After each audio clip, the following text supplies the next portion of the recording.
አብዛኞቹ ዩቲዩበሮች ሲጀምሩ አይታችሁ ከሆነ ቪዲዮአቸው በጣም የተበላሸና በጣም ሲናገሩ የሚንቀጠቀጡ በጣም የሚፈሩ ምናምን ናቸው። እንዴት ናችሁ? በአለም ዙሪያ የምትገኙ ኢትዮጵያውያን በሙሉ ወንድሜ የትኛው እምነት ተከታይ ብትሆን ይህ ሐሳብ ይጠቅማል። ስማኝ ከኔም ጭምር ማለት ነው። የመጀመሪያ ቪዲዮዬን ባሳያችሁ እጅግ በጣም ነው የምትገረሙት። ትልቅ ነገር አያስፈልጋችሁ። በእጃችሁ ላይ በ15000 ብር የተገዛ አንድ ስልክ ካለ ዩቲዩብ ለመጀመር ከበቂ በላይ ነው። ይሄ ማለት የዩቲዩብ ቪዲዮ ለመቅረጽ ምንም አይነት ትልልቅ ካሜራዎች ወይም ደግሞ ትልልቅ ማይኮች ምናምን አያስፈልጋችሁ። በእጃችሁ ላይ ያለውን ስልክ ተጠቅማችሁ ለመጀመሪያ ዩቲዩበር መሆን ትችላላችሁ። ታዲያ የመጀመሪያ የዩቲዩብ ቪዲዮአችሁን ለመቅረጽ ከፈለጋችሁ ዛሬ በማሳያችሁ መንገድ አሪፍና ቀላል ቪዲዮ መቅረጽ ትችላላችሁ። አሁን ዩቲዩብ ላይ የሚለቀቁ ቪዲዮዎችን አይታችሁ ከሆነ በስልክ ይሁን በካሜራ የተቀረጹት ለማወቅ እጅግ ያዳግታል። ይሄኛው ቪዲዮ ደግሞ አሁን በቅርብ ሳምሰንግ ሪሊዝ ባደረገው በጣም በርካሽ ዋጋ በሚሸጠው በA07 የተቀረጸ ቪዲዮ ነው። ይሄኛው ቪዲዮ ደግሞ ትንሽ ከወጣ ቆየት ባለው በጋላክሲ A14 የተቀረጸ ቪዲዮ ነው። አሁንም ደግሜ እነግራችኋለሁ፣ ትልቅ ነገር አያስፈልጋችሁም። በእጃችሁ ላይ 15000 ብር የተገዛ አንድ ስልክ ካላችሁ ያ ስልክ ዩቲዩበር ለመሆን ከበቂ በላይ ነው። ዋናው ነገር ቪዲዮ ስትቀርጹ እነዚህን ዛሬ በዚህ ቪዲዮ የምነግራችሁን ወሳኝ የሆኑ ነገሮችን ማስተዋል ብቻ። ወደ እነዚህ ወሳኝ ነገሮች ከመግባታችን በፊት ግን እንደዚህ አይነት ጠቃሚ ነገሮች የሚመቻችሁ ከሆነ ትክክለኛው ቦታ ላይ ነው ያላችሁት። ይህንን ቻናል ሰብስክራይብ ማድረግ እንዳትረሱ። ስለዚህ የመጀመሪያ ቪዲዮአችሁን ወይም ደግሞ የዩቲዩብ ቪዲዮአችሁን ባላችሁ ነገር ወይም ደግሞ ባላችሁ ትንሽዬ ስልክ ለመቅረጽ ካሰባችሁ እነዚህን 6 ስቴፖች ማስተካከላችሁን እርግጠኛው ነው። ስለዚህ ባላችሁ በየትኛውም ሪሶርስ ዩቲዩበር ለመሆንና የዩቲዩብ ቪዲዮአችሁን ቀርጻችሁ ዩቲዩብ ላይ ለመጫን እነዚህን 6 ስቴፖች ብቻ ማለፍ ነው የሚጠበቅባችሁ። የመጀመሪያው ስቴፕ ቪዲዮአችሁ ስለምንድን ነው? የመጀመሪያ ቪዲዮአችሁ በምን መልኩ መሆን አለበት ብላችሁ ከወሰናችሁ በኋላ ቀጥታ ወደ ቪዲዮአችሁ መግባት ነው። ኦቨርቲንክ ካደረጋችሁ ወይም ደግሞ በጣም ከተጨነቃችሁ ቪዲዮአችሁን ትራይ ኤንድ ኤረር በማድረግ ሳትቀርጹ ትቀራላችሁ። ስለዚህ የመጀመሪያ ቪዲዮአችሁን ስትቀርጹ ማሰብ ያለባችሁ ለተመልካች በዚህ ቪዲዮ ምን አይነት ጥያቄ ልመልስ፣ አንድ ስፔሲፊክ ጥያቄ ከመለሳችሁ በቂ ነው። ያንን ሐሳብ ይዛችሁ ቪዲዮአችሁን መቅረጽ ትችላላችሁ ማለት ነው። በየትኛውም አይነት ኒሽ ሊሆን ይችላል። ስለዚህ ተመልካች ከኔ ቪዲዮ የሚያገኘው አንድ ነገር ምንድነው? ተመልካች ከኔ ቪዲዮ የሚያገኘው ጥቅም ምንድነው? ይህችን ብቻ ነው መያዝ የሚጠበቅባችሁ። ከዛ በኋላ አሪፍ የሆነ ቪዲዮ ልታገኙ ትችላላችሁ። ሁለተኛው ስቴፕ ባክግራውንድ መምረጥ። ባክግራውንድ መምረጥ ስላችሁ የራሳችሁ ስቱዲዮ ምናምን ስለማይኖራችሁ በመጀመሪያው የዩቲዩብ ቪዲዮአችሁ በቤታችሁ ውስጥ የትኛው ባክግራውንድ ነው አሪፍ፣ የትኛው ባክግራውንድ ላይ ነው ብቀረጽ አሪፍ የሚለውን ስልካችሁን ሰልፊ ላይ አድርጋችሁ መምረጥ። እየዞራችሁ የቤታችሁን አንግሎች፣ የቤታችሁን ግድግዳዎች ላይ እዚህ ጋር ብቀረጽ ይሻላል ወይስ እዚህ ጋር ብቀረጽ ይሻላል ብላችሁ አሪፍ የሆነ ባክግራውንድ ስታገኙ ያኔ ቪዲዮአችሁን ትቀርጻላችሁ ማለት ነው። ለምሳሌ ባክግራውንዳችሁን ስትመርጡ ማስተዋል ያለባችሁ ነገሮች አሉ። የመጀመሪያው እዛ ባክግራውንድ ላይ ብቀረጽ ከውጭ የሚገባ ሳውንድ አለ ወይ? ሁለተኛ ደግሞ ከባክግራውንዱ ጀርባ ያሉ ነገሮች ዲስትራክትድ ናቸው ወይ? በጣም ጭንቅንቅ ያሉ ባክግራውንዶችን ከተጠቀማችሁ ለሰው ለተመልካች በጣም የተጨናነቀ ይሆናል ማለት ነው።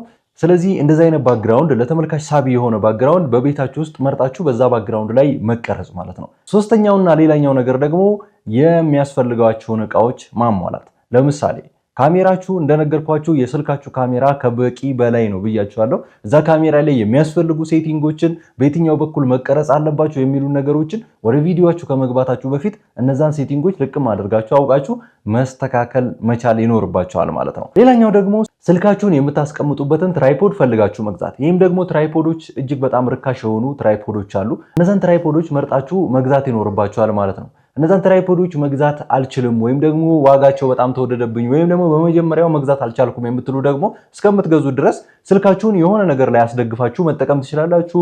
መጽሐፍቶች ካሉ ማስደገፍ ትችላላችሁ። እንደዚሁም የተለያዩ ነገሮችን አስደግፋችሁ መቀረጽ ትችላላችሁ ማለት ነው። ይሄም ቢግ ዲል አይደለም፣ ቀለል ያለ ነገር ነው። ሌላኛው ደግሞ ማይክ ቢኖራችሁ ጥሩ ነው። ርካሽ የሆኑ ማይኮች አሉ። እኔ እነዛን ርካሽ የሆኑ ማይኮች ገዝታችሁ ከምትጠቀሙ ስልካችሁን ወይም ደግሞ በጎረቤት ያለውን ስልክ ወይም ደግሞ በቤተሰብ ውስጥ ያለውን አንድ ስልክ እንደ ማይክ ተጠቅማችሁ ብትቀርጹበት እላለሁኝ ማለት ነው። እንደ ማይክ ተጠቅማችሁ በዚህ መልኩ የምትቀርጹ ከሆነ አሪፍ የሆነ ድምጽ ታገኛላችሁ። ከዛ ኤዲቲንግ ላይ ኮኔክት ታደርጉታላችሁ። አለቀ። ማይክ እኔ የምመክራችሁ በዛ መልኩ ነው። ግን እናንተ ማይኮችን በቀላሉ እንገዛለን ካላችሁ ከ1500 ጀምሮ ርካሽ የሆኑ ማይኮች አሉ ለስልክ የሚሆኑ። ግን እነዚያ ማይኮች የማጥራት አቅማቸው ትንሽ ወረድ ያለ ስለሆነ ሌሎች እነዚህ ትልልቅ ማይኮችን መግዛት ከቻላችሁ ማይክ በዛ መልኩ መቅረጽ ትችላላችሁ። በመጀመሪያ ገዝቼ አልቀርጽም ካላችሁ ቅድም እንደነገርኳችሁ ስልካችሁን እንደዚህ ያደርጋችሁ የተለያየ ሰው ስልክ ወስዳችሁ በዚህ መልኩ መቅረጽ ትችላላችሁ ማለት ነው። ድምጻችሁ በጣም ጥራት ያለው ይሆናል ማለት ነው።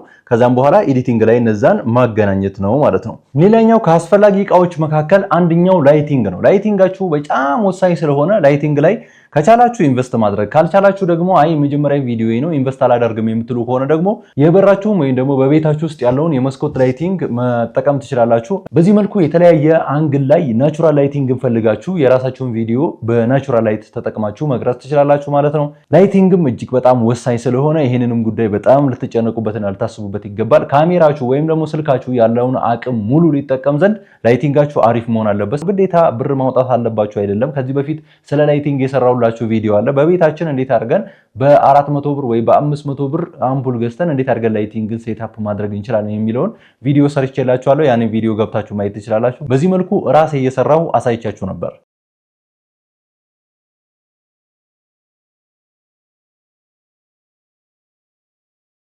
ስለዚህ ያንን ቪዲዮ ገብታችሁ ቼክ ማድረግ ትችላላችሁ። ስለዚህ እዚህ ስቴፕ ላይ ያየናቸው ወሳኝ የሆኑ ነገሮችን ሪቫይዝ ለማድረግ አንደኛ ቪዲዮን በተመለከተ አይተናል። ሁለተኛ ኦዲዮን በተመለከተ ማይካችንን እንዴት አድርገን እንደምንጠቀም አይተናል። ሶስተኛ ላይ ላይቲንጋችንን እንዴት አድርገን ማስተካከል እንደምንችል አይተናል። አራተኛ ላይ ደግሞ ስታቢላይዜሽን አይተናል። ትራይፖድ እንደሚያስፈልገን እንደዚሁም ትራይፖድ ማናገኝ ከሆነ ስልካችን ተረጋግቶ ይቀመጥ ዘንድ የሆነ ነገር ላይ አስደግፈን ልናስቀምጥ ይገባል ብለን በደንብ አድርገን አይተናል ማለት ነው። አሁን ወደ አራተኛው ስቴፕ እንለፍ። አራተኛው ስቴፕ ቪዲዮአችሁን ሪከርድ ማድረግ ነው። እነዚህን ስቴፖች ሙሉ ለሙሉ ቼክ ካደረጋችሁ በኋላ አራተኛው ስቴፕ ላይ ምን ማድረግ ነው? ቪዲዮአችሁን መቅረጽ ነው ማለት ነው። ቪዲዮ መቅረጽ ላይ በርካታ ሰዎች የምታነሷቸው ሀሳቦች አሉ። እኔ ቪዲዮ መቀረጽ እፈራለሁ፣ ስለዚህ ኤአይን ተጠቅሜ ነው ቪዲዮ መስራት የምፈልገው አንደኛ። ሁለተኛ ደግሞ ከቻልኩኝ ፊቴን ሳላሳይ በድምጽ ብቻ ነው መግባት የምችለው። አንዳንዶቻችሁ ደግሞ ጭራሽ ድምፄን ራሱ ማስገባት አልፈልግም። እጅግ በርካታ ነገሮች ትላላችሁ። እናንተ ቪዲዮ መቀረጽ ሳትችሉ ቀርታችሁ ሳይሆን በጣም ሼም ስለሚይዛችሁ ወይም ደግሞ የተለያየ ምክንያቶችን ይዛችሁ ነው። እነዚህ ነገሮች ደግሞ ሁሉም ዩቲዩበር ሲጀምር የሚያጋጥሙን ነገሮች ናቸው።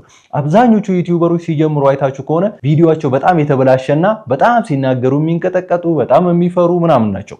እንዴት ናችሁ? በአለም ዙሪያ የምትገኙ ኢትዮጵያውያን በሙሉ ወንድሜ የትኛው እምነት ተከታይ ብትሆን ይህ ሐሳብ ይጠቅማል። ስማኝ ከኔም ጭምር ማለት ነው። የመጀመሪያ ቪዲዮን ባሳያችሁ እጅግ በጣም ነው የምትገረሙት።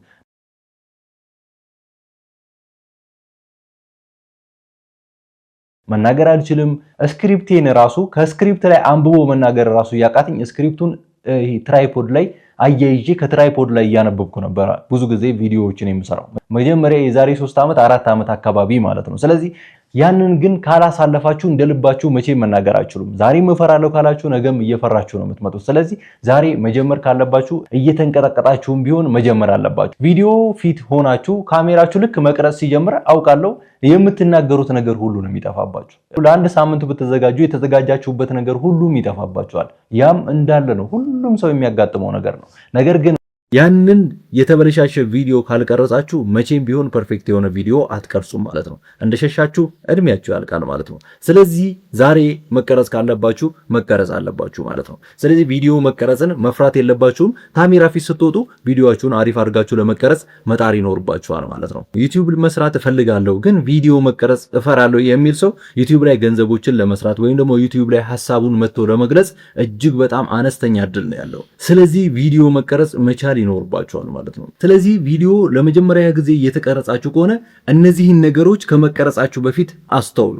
አንደኛ መሳሳት ኖርማል ነው። ማንኛውም ሰው ሳይሳሳት እዚህ አልደረሰም። ይህን ቪዲዮ ለመቅረጽ ከ30 ጊዜ በላይ እኔ ተሳስቻለሁ። በርካታ ጊዜዎችን እየደጋገምኩ ቀርጫለሁ። ነገር ግን እነዛን ነገሮች እሳሳታለሁ ብዬ ፈርቼ ቢሆን ኖሮ ይህንን ቪዲዮ ወደ እናንተ አላደርስም ነበር። ስለዚህ መቀረጽ ካለባችሁ የተሳሳታችሁም ቢሆን ቪዲዮአችሁን መቀረጽ መቻል ይኖርባችኋል ማለት ነው። በርካታ ሰዎች በቴሌግራም በተለያዩ ሰዓቶች ትጠይቁኛላችሁ፣ ቪዲዮ ስቀረጽ አይሆንልኝም፣ ደጋግሜን ብቀረጽ ምንም እየሰራልኝ አይደለም፣ በተደጋጋሚ እሳሳታለሁ፣ ያሰብኩት ነገር ይጠፋብኛል፣ እንዴት ላደርግ እያላችሁኝ ነው። ይሄ ማንንም ሰው የሚያጋጥመው ነገር ነው። ስለዚህ የዩቲዩብ ቪዲዮአችሁን ለመቀረጽ አትፍሩ፣ መሳሳት ኖርማል ነው። ሌላኛው ነገር ደግሞ ማሰብ ያለባችሁ ነገር ቪዲዮአችሁን ስትቀርጹ ሴክሽን በሴክሽን ቅረጹት። ማለትም ሴክሽን ስጡትና አንደኛውን ሴክሽን ቅረጹት፣ ከዛን እዩት፣ ሁለተኛውን ሴክሽን ቅረጹ፣ ከዛ እዩት፣ ሶስተኛውን ሴክሽን ቀጥላችሁ ቅረጹ። እንደዚህ በሴክሽን የምትቀርጹ ከሆነ በቪዲዮአችሁ አሪፍ የሆነ አውትካም ልታገኙ ትችላላችሁ ማለት ነው። አምስተኛው ስቴፕ ቪዲዮአችሁን ከቀረጻችሁ በኋላ